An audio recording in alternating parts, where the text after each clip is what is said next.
प्रभु श्री राम के अनन्य सेवक और कृपा पात्र महाबली श्री हनुमान जी को प्राप्त है 8 दिव्य सिद्धियां और 9 दिव्य निधियां।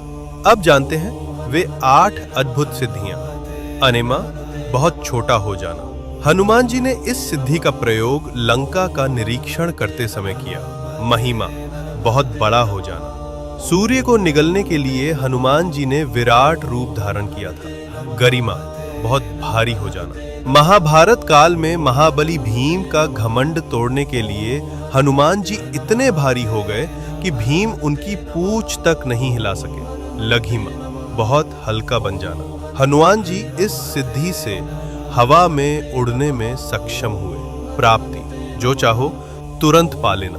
पशु पक्षियों से बात करना। माता सीता की खोज में हनुमान जी ने पशु पक्षियों से संवाद किया। प्राकाम्य, मनचाहा रूप लेना। दीर्घ काल तक युवा रह पाना। किसी भी लोक में जा सकना।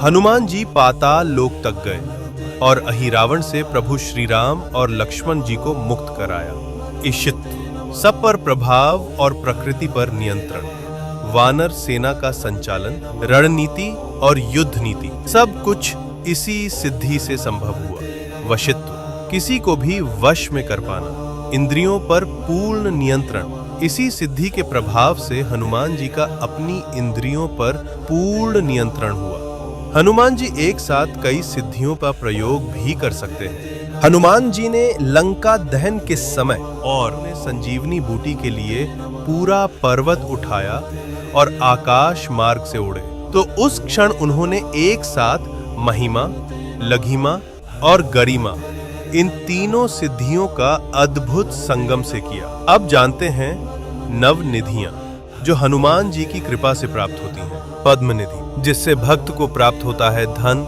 सौभाग्य और संतोष।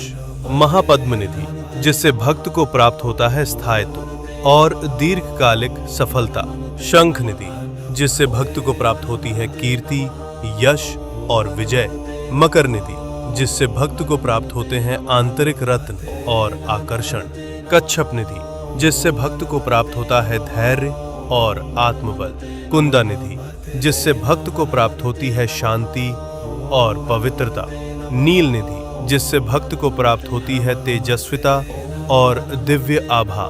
मुकुंदा निधि, जिससे भक्त को प्राप्त होता है मोक्ष और आत्मानंद। खर्व निधि, जिससे भक्त को प्राप्त होता है अंतर्ज्ञान और गूढ़ शक्ति। जो समर्पण भाव से महाबली हनुमान जी की शरण में आता है, उसे अष्ट सिद्धियां और नव निधियों का वरदान प्राप्त होता है।